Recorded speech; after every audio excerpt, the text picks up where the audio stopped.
Hello, ladies and gentlemen, and welcome to the first season of the Golden Week Show. So our topic today is about the challenges and weakness about the Malaysian in the film industry. And joining me today is a director and expert of the film industry, Dato Akmal Mirza. Thank you for inviting me to this show. I'm so grateful for the invitation. So moving on, I want first question I want to ask you, Dato. So what do you see? What do you think about the weakness about our film industry in Malaysia? Okay, so in my opinion, the problems that we have faced in the Malaysian film industry is the lack of professional directors and scriptwriters. What I mean of the lack of the professional directors and writers is they didn't have the education to make a strong and good movie, for our people to watch. And because of that, what we could see the movie in Malaysia, there are a similarity. We just focus on comedies, focus on horror. The two of the genre is so common in this industry. Okay, so another one, there are many actors and actresses. They lack of talent. They did not have.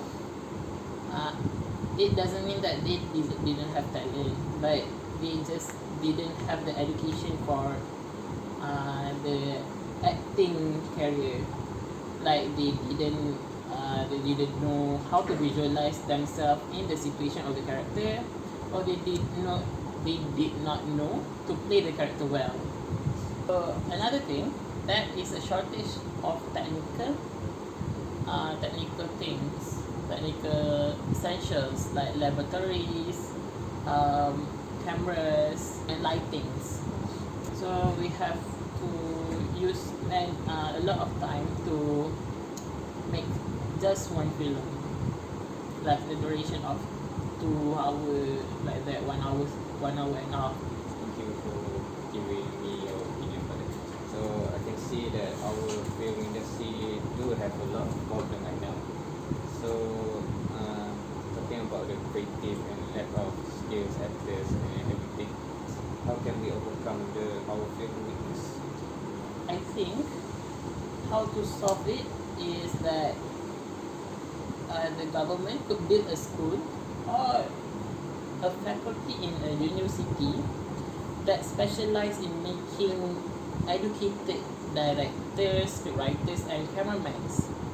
So in the faculty or in the school should have great teachers that could teach them the know-how to the film industry.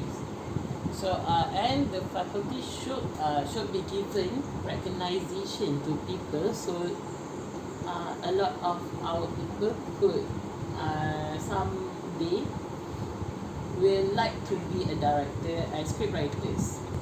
Okay.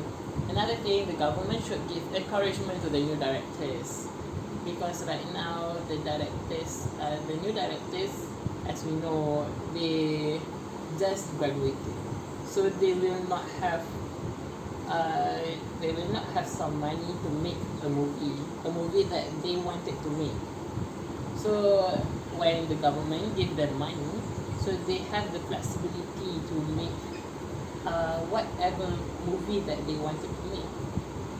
And lastly, the government should make a funding to build the essentials for the filmmaking industry, such as the laboratory, buy some cameras and lighting equipments for our process of filmmaking will become shorter. Thank you. Alright, so by the faculty and everything, I think our Malaysia should try to build more about teaching schools to create more great talented actors, speak and actors. So so talking about money, so the last question I want to ask you about the CGI technology. So we know in America, they have been using CGI technology since the 90s until now, but their CGI technology has been getting better and better until that when we see their movies, we think wow, we thought wow, so amazing, they look so real. But in Malaysia, our CGI has been the same since 2000 till now. So what do you say about it? What do you think about it? Okay, so when we talk about CGI, there is a thing that we should know about CGI.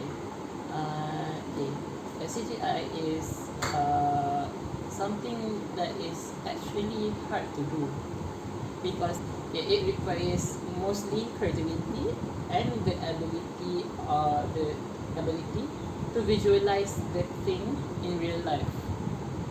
So because of that, okay, when you see the behind the scene of Maleficent or Alice in the Wonderland, what do you see actually in the behind the scene?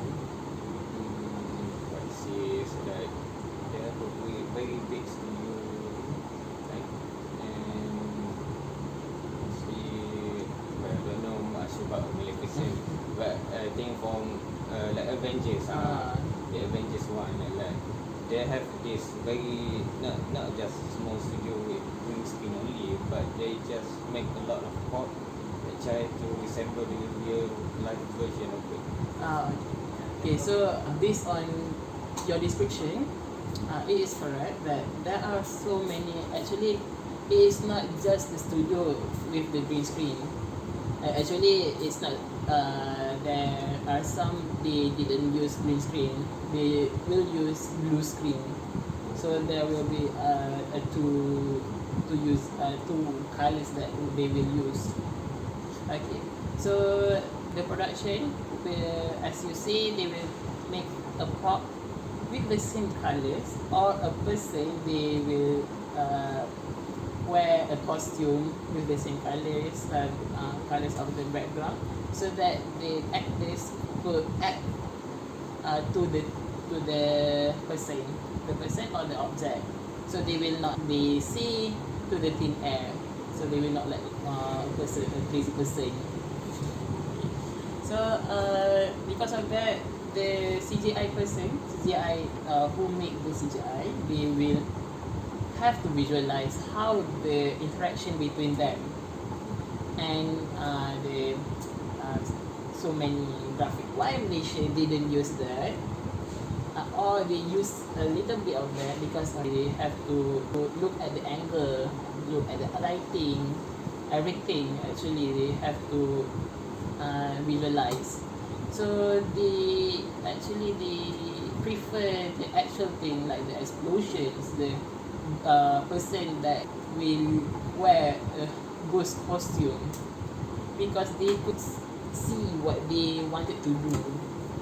And one more, they will it is less risky when use a prop for the film, and it will consume less time for them to make the film. So I think that is why Malaysians use that technique for our film making process. Thank you for giving your explanation. And wow, the CGI technology is the way you talk about what they visualize that they use the prop so that the actors don't seem like a crazy person talking in thin air. So I guess I think our industry should learn one or two from the maybe America. Okay, now that we have reached at the end of the show, so Dato, do you have any hope for our industry film? Okay, so I hope that for the upcoming directors use all of what that we could have, like the CGI technologies, like the if you have some money, you could rent a bigger studio. is a very good hope for the upcoming directors and all. So I guess that's the end of it. So I will see you guys when I have another budget. Peace.